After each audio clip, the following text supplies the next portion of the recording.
This is the Best Health Podcast, brought to you by Wake Forest Baptist Health in partnership with MedCost.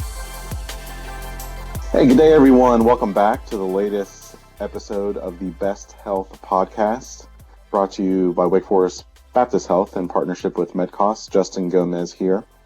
And this is one of the favorite parts of my job here within the Wake Forest Baptist family, is talking to different doctors and providers about just really interesting services that they provide and medical treatment that they provide. And it's always a great way to learn new information about our bodies and how to best take care of our bodies and get them back to 100% should we encounter an illness or an injury. And we have another great physician with us today, Dr. Brian Waterman, with our sports medicine team. So welcome, Dr. Waterman. How are you doing? Hey, how are you doing today, Justin? Good. Thanks for joining us. I know there's a whole lot of information, and we can talk hours and hours about sports medicine in general, but today we want to focus in on the shoulder area.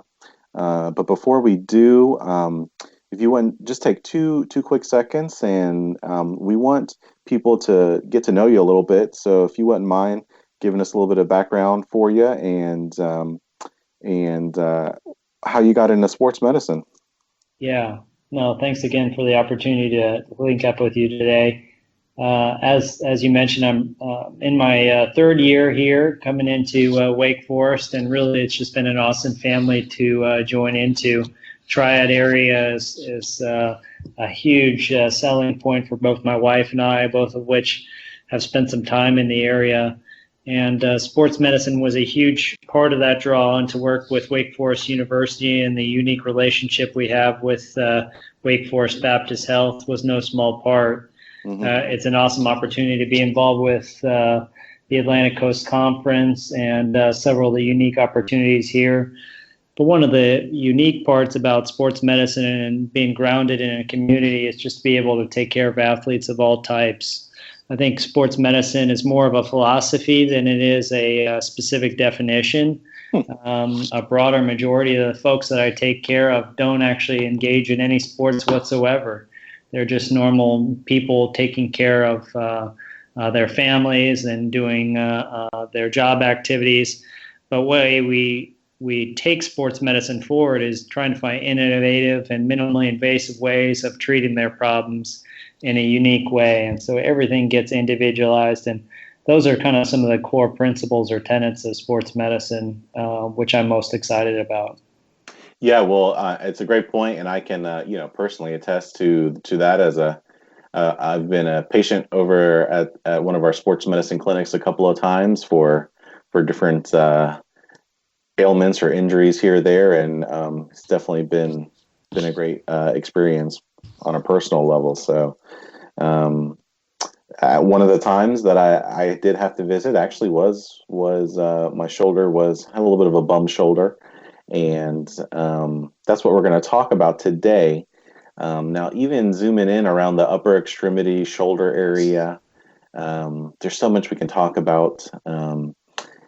But I think one area that we've heard a fair amount of buzz lately and maybe seen a fair amount of patients come into our clinic is around the rotator cuff and tears with the rotator cuff. So if you wouldn't mind, just give us a brief introduction about this. How common are rotator cuff tears? And maybe even on a more basic level, what does the rotator cuff do? What is it? Yeah, no, absolutely. As we've talked about previously, but just to recap, the ball and socket joint are what comprise the shoulder, and what holds the ball down in the socket is the rotator cuff. So its primary function is to compress the ball into the socket. And so there are four major and fairly powerful muscle groups that do that, and those are your rotator cuff tendons and muscles. Mm-hmm. They start on your shoulder blade and they branch out and they attach on the outside of the ball. There's your subscapularis up front. On top is the supraspinatus. In the back is the infraspinatus. And then there's another one on the bottom that often gets neglected called the teres minor. Very commonly, when you hear about rotator cuff tears, you often hear about the supraspinatus being involved. And that's the one that allows you to initiate motion to bring your arm overhead. Rotator cuff tears is a process that can occur with both traumatic injury, so a fall or some other type of injury, or it can be from more of an overuse type of pattern. How common is it? Exceedingly common. I would say it's one of the more common things we see. And it's also a very painful condition. Yeah. We probably have upwards of several 100,000 in the United States each year. And there's several millions of dollars that are spent annually on the treatment of rotator cuff disease. Wow. The encouraging part is not all of it requires surgery. Interesting thing is about anywhere between 30 and 50% of patients over the age of 60 will have a rotator cuff tear. And maybe up to a quarter of these can have a tear in their opposite side, whether they're having symptoms or not. So there's this degeneration process that definitely is already in play. And the trick is finding those patients that need treatment, and then of those, which one of those needs surgery. What we know is that treatment very often can restore folks to function even without surgery. Okay. Well, is it just it kind of, correct me if I'm wrong, you're the doctor. I just stay at a Holiday Inn Express every once in a while. No, I'm just kidding. What do we do as we get older? Is this something we can almost come to expect with a breakdown of that tissue around the rotator cuff? Is it just more apt to being torn as we get older? Yeah, I think in a way what you're asking is this an inevitable process, or can we affect change on it? Yeah, exactly. Absolutely. Now, there are people that definitely have risk factors for rotator cuff disease. And so I think it's important to itemize some of those, because to the best of the ability, some of those are modifiable and some of them aren't. As I mentioned, age is a big one.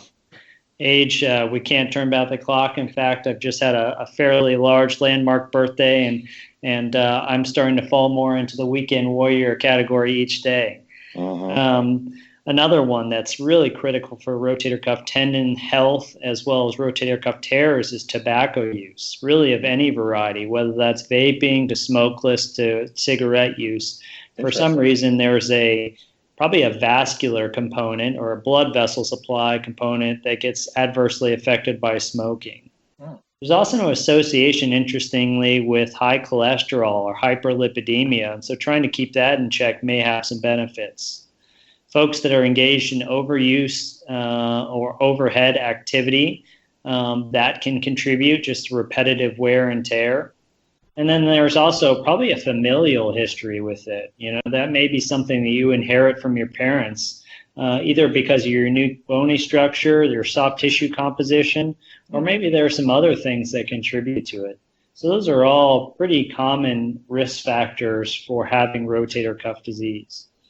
As I mentioned, there's probably two main theories when you talk about rotator cuff tears, and those are kind of interesting ones to look at. And I think it's probably a combination of the two.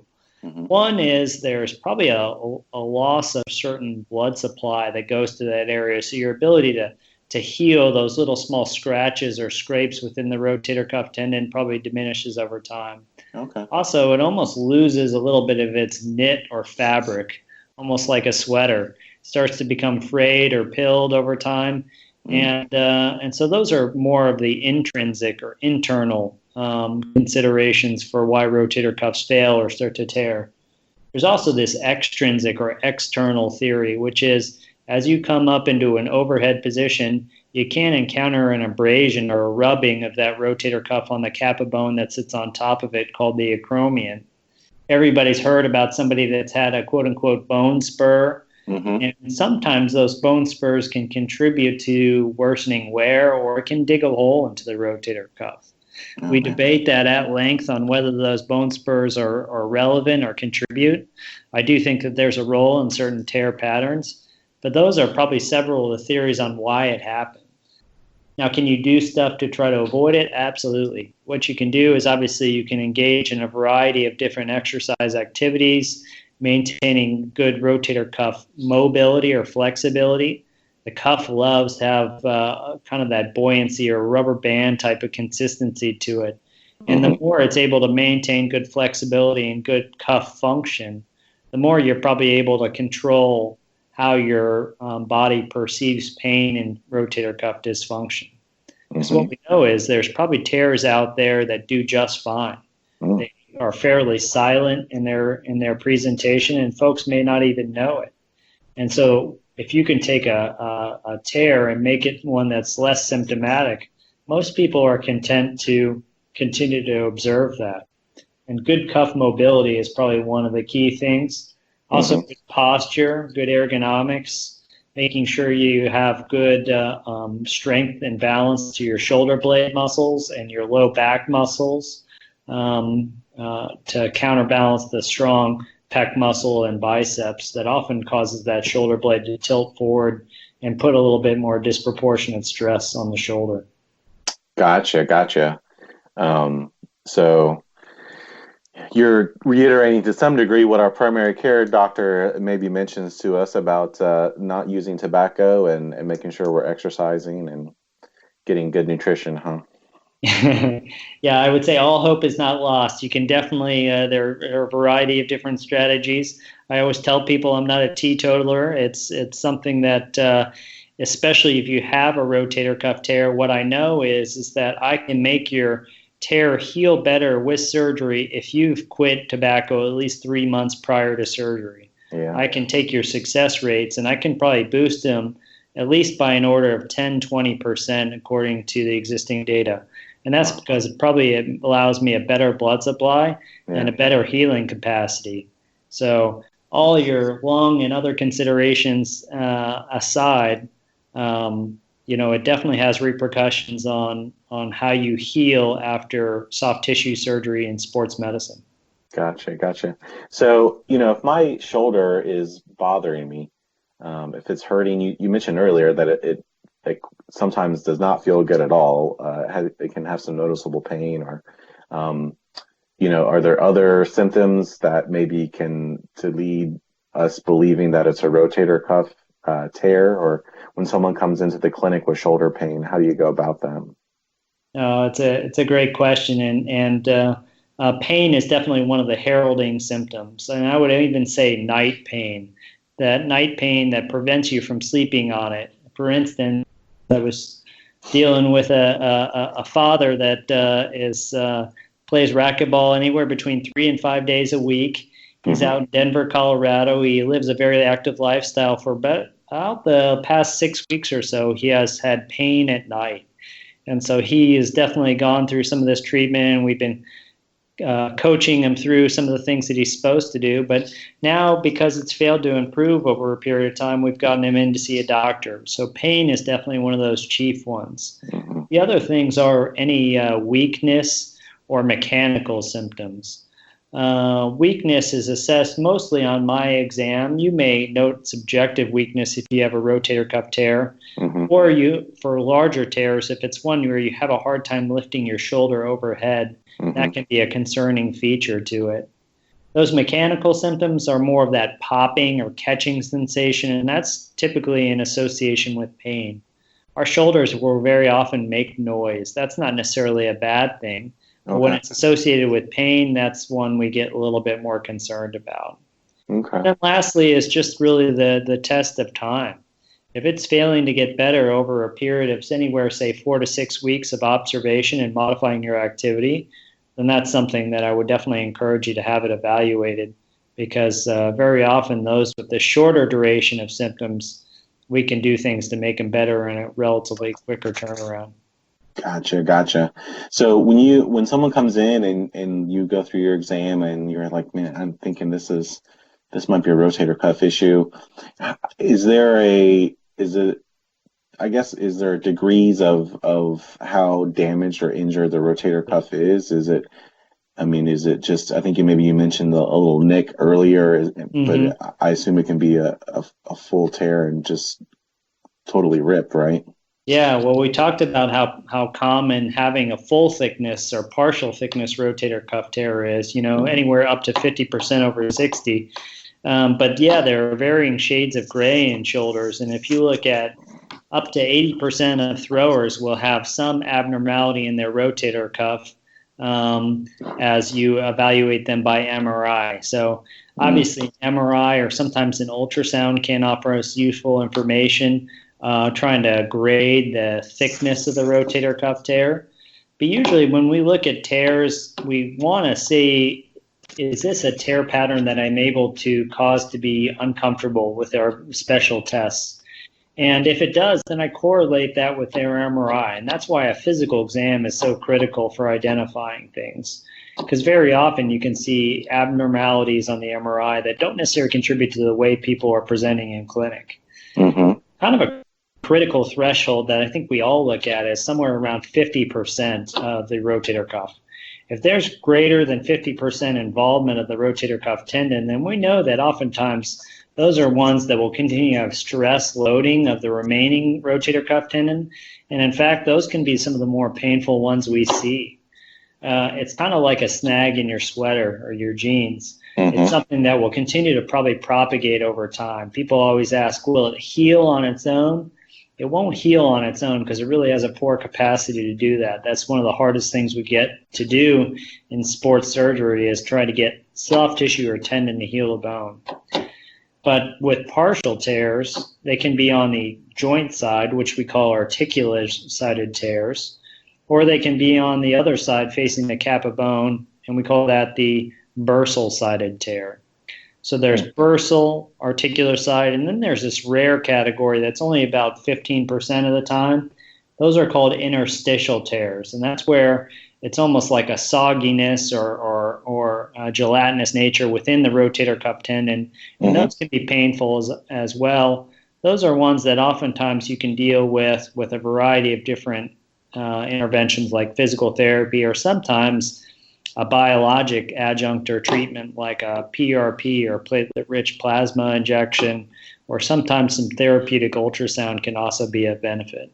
Okay, well, I'm glad you brought that up. So if someone's got a rotator cuff tear, you're not automatically booking them into the OR, right? It doesn't necessarily have to go that route?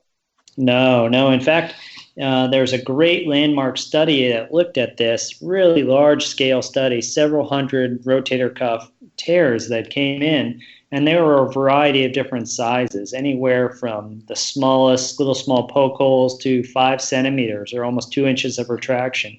What they found is upwards of 75% of people had symptom-free relief for upwards of 2 years after a single shot of cortisone, as well as physical therapy. Okay. And so that works. No question that works. And you see how many rotator cuff tears we do in the United States each year. It's a lot. But if you really extrapolate that to the broader patient population in the United States, you can see not everybody gets a surgery. And so who predicts or what predicts who's going to have a symptomatic rotator cuff tear that requires surgery? And truthfully, we don't fully know the answer to that yet. We're working hard to try to evaluate that as well as look at creative options to keeping people out of the OR. But we don't know the full script for that yet. Gotcha. So, but if it is severe enough that it looks like it is going to require surgery, obviously having the providers and experts at Wake Forest Baptist Health, specifically focused on the upper extremity and shoulder area, it's got to be a huge benefit, right? Yeah, absolutely. When the injections also come with a little bit of a risk and benefit. The benefit being improved pain relief, but there also is some concerns related to the injection. One is an injection can thin out some of the rotator cuff tendon, and what they found is there's really probably not much benefit or evidence to doing multiple injections for a rotator cuff tear. In fact, that can make you at higher risk of having a re-tear if you have a secondary rotator cuff surgery. But you're right. I mean, when you come to somebody, you don't want to go to somebody that their knee-jerk reaction is to fix them all, and you don't want to go somebody that doesn't treat any of them. Having somebody that has a more comprehensive and holistic approach to your shoulder is key, because there are going to be some cases where you need those novel interventions. For instance, those are things that we often provide as complex and irreparable rotator cuff tears. can be receptive to a primary repair using advanced arthroscopic techniques. And both myself and many of my partners are really well versed in those. There are some times where you need to do tendon transfers, so moving or rerouting a tendon to a different area in order to compensate for a torn tendon, or using a variety of different soft tissue patches to bridge the gap, and those are called superior capsular reconstructions. These are innovative techniques that have really been in the marketplace for upwards of, say, 3 to 5 years, but we're studying those actively. We're also looking at ways that we can improve muscle regeneration, because you can imagine if these rotator cuff tears have been there for a long period of time, you've lost a fair amount of muscle. Yeah. So we're working with our colleagues at Wake Forest Institute of Regenerative Medicine to look at innovative ways to try to recruit more muscle or tendon regrowth. Wow. Lastly, there are some of these tears that are not candidates for repair, and trying to find innovative ways that we can treat that, whether that's with a balloon spacer in the shoulder, or in some cases, in the more extreme cases, talking about shoulder replacement options, such as a reverse shoulder replacement, may be the better part of valor for treatment of this patient in a single instance. So very complex algorithm. It's one I'm passionate about, and there's so many great ways to look at this problem in a creative way. Well, that is. That's, speaking of creative, I mean, just the innovation being devoted to this is really impressive. So you can just move tendons around, or just move some soft tissue around to help with that. That's pretty incredible that's being done these days. Yeah, it's interesting, and it really is incredible to look at the patient satisfaction we're getting. And so finding the right treatment for the right patient is really a critical part of that office visit, and that's why that face-to-face interaction is so critical. The MRI tells you one half of the story, but getting to know a patient's demands, what they're trying to get back to, and really their goals is an incredible value. Well, you probably get this question a lot in clinic, but so a patient comes in, they got a rotator cuff tear. Okay. So then you start treating it. Okay. So they ask, Doc, when am I going to be back to 100%? When am I going to be better? Yeah. So put me in the game, coach, right? That's exactly right. So do you want to talk about that for a second? Yeah, no. So I would say when you're treating things non-operatively, I always set a safety net for patients. So if we elect to go forward with an injection per se for either a partial tear or maybe a small full thickness tear, and that's something that they're trying to get to a dull part in their schedule or trying to delay things, then I usually have them come back to see me in another 6 weeks just to see how things are progressed. Either I provide them with a home-based exercise regimen, or I've put them into formal physical therapy, and I'll usually monitor those patients for a period of somewhere between 6 and 12 weeks to see how they've responded. If that's somebody that, for various different reasons, either elects to go with surgery as an initial treatment, or we've done the non-operative treatments and they've converted over to a surgical treatment, then oftentimes they'll ask me that same question, and I'll usually break it up into 4 quarters for them. The first 6 weeks is typically in a sling or some form of immobilization. The second 6 weeks is typically trying to restore more normal range of motion. The third 6 weeks is to try to restore more normal strength and mobility and combined motions. And the last 6 weeks is really trying to piece it all together. Not all of that requires formal physical therapy, but I say you probably are going to be in PT, physical therapy, for maybe a period of anywhere between 3 and 6 months. And that's important because it, 1, keeps you honest, and 2, ensures that you're able to get to that higher level of function. Mm-hmm. But more commonly, what we say to patients is, you're going to see me at 6 months, and you're going to still probably have 50% more improvement yet to go. And so patients are often noticing incremental benefits of their surgery all the way up to about a year to sometimes even 18 months or 24 months after surgery. And that's because of the soft tissue remodeling that continues to occur.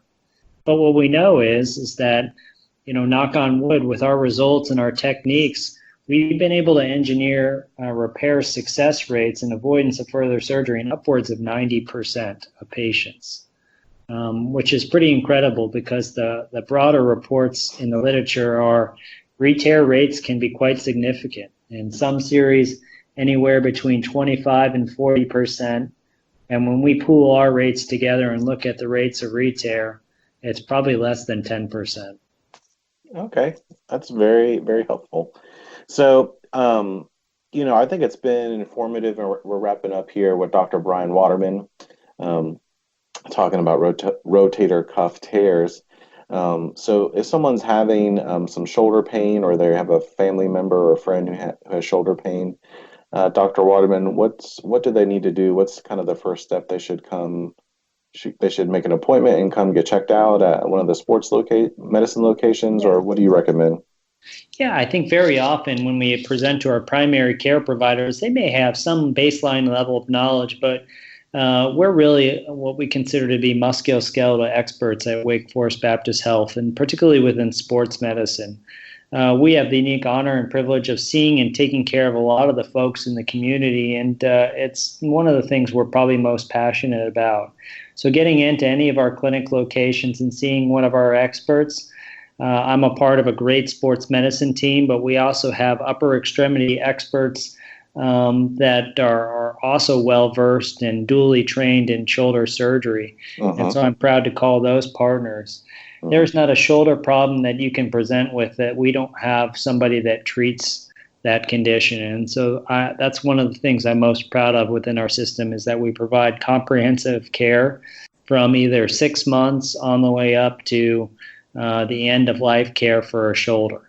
And so making an appointment is relatively easy. We have same day and next day appointments. We also have Saturday offerings through sports medicine for those folks that are working during the work week. And there are also opportunities where you can correspond with one of our advanced practitioners, like a nurse practitioner or PA too, if their schedule is more hospitable. We want to be able to see you, to evaluate you, and ultimately to tailor your care specifically. And then also usually have you get to know some of our physical therapy assets who are really incredibly talented as it relates to the shoulder and offer innovative care. Yeah, that's very helpful. Hopefully people are taking note of that. I do have some information here for people who maybe have some shoulder pain or have had shoulder pain in the past, or if you have a loved one who's maybe suffering. Don't delay. Don't just put it off.